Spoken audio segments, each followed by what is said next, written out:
And their message was that the Illuminati were somehow responsible for the Pope's death?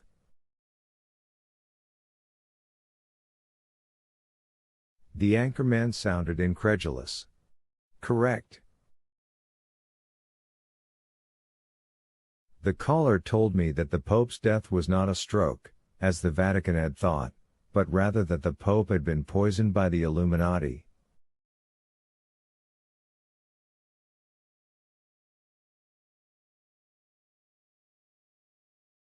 Everyone in the Pope's office froze. Poisoned? The anchorman demanded. But how? They gave no specifics, Glick replied, except to say that they killed him with a drug known as. There was a rustling of papers on the line, something known as heparin.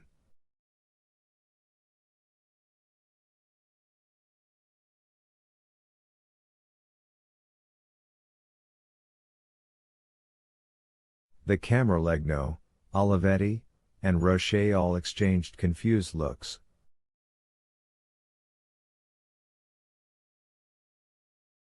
Heparin? Roche demanded, looking unnerved.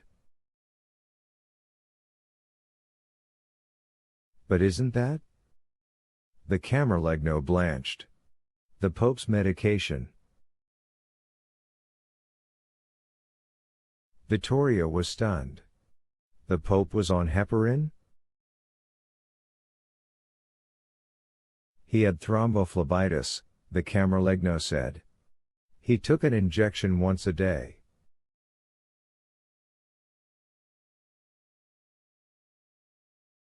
Roche looked flabbergasted. But heparin isn't a poison. Why would the Illuminati claim?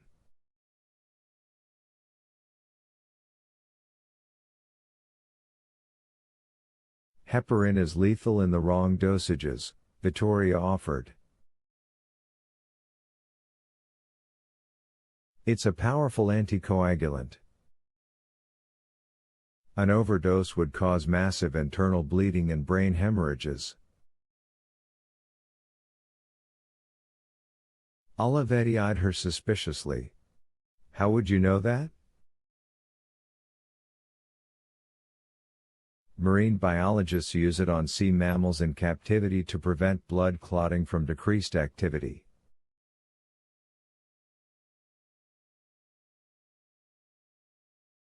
Animals have died from improper administration of the drug.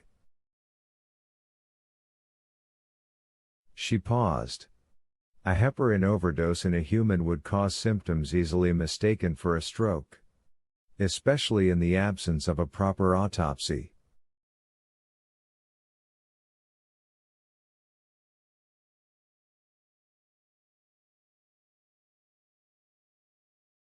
The Camerlegno now looked deeply troubled.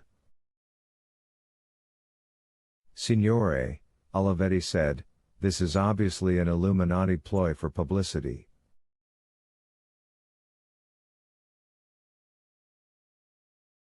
Someone overdosing the Pope would be impossible. Nobody had access.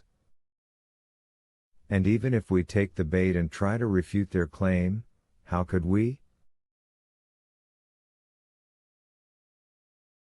Papal law prohibits autopsy. Even with an autopsy, we would learn nothing. We would find traces of heparin in his body from his daily injections.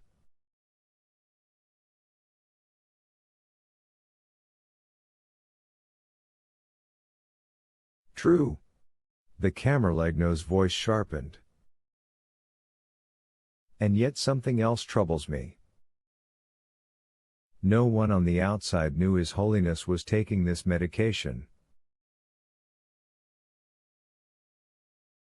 There was a silence. If he overdosed with heparin, Vittoria said, his body would show signs.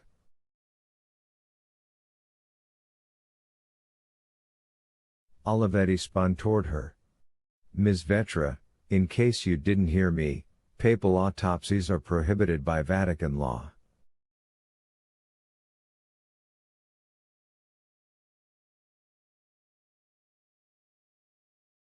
We are not about to defile His Holiness's body by cutting him open just because an enemy makes a taunting claim.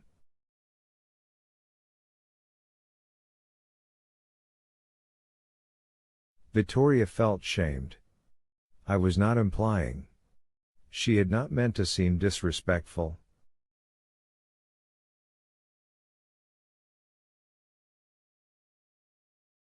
I certainly was not suggesting you exhume the Pope. She hesitated, though.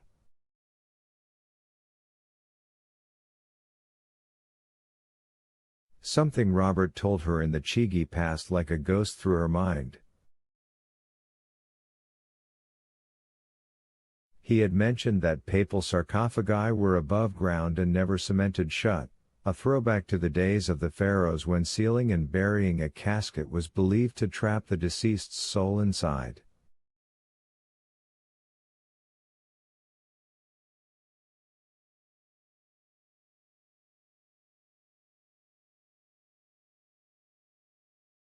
Gravity had become the mortar of choice, with coffin lids often weighing hundreds of pounds.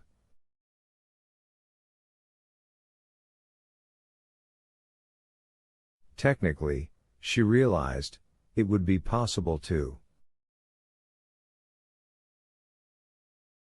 What sort of signs? The Camerlegno said suddenly. Vittoria felt her heart flutter with fear. Overdoses can cause bleeding of the oral mucosa.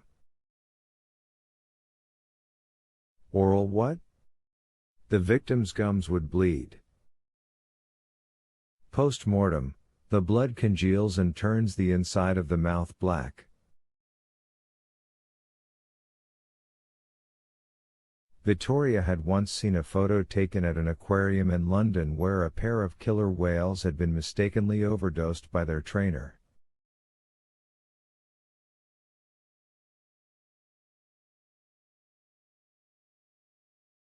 The whales floated lifeless in the tank, their mouths hanging open and their tongues black as soot.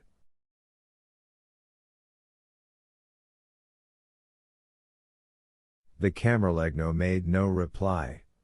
He turned and stared out the window.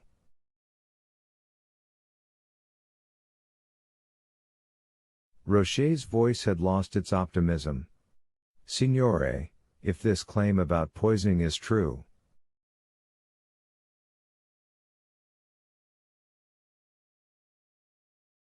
It's not true, Olivetti declared. Access to the Pope by an outsider is utterly impossible. If this claim is true, Rocher repeated, and our Holy Father was poisoned, then that has profound implications for our antimatter search.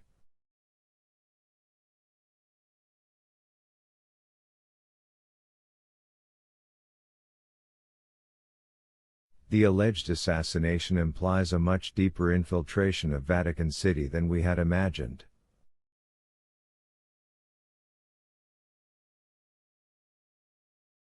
Searching the white zones may be inadequate. If we are compromised to such a deep extent, we may not find the canister in time.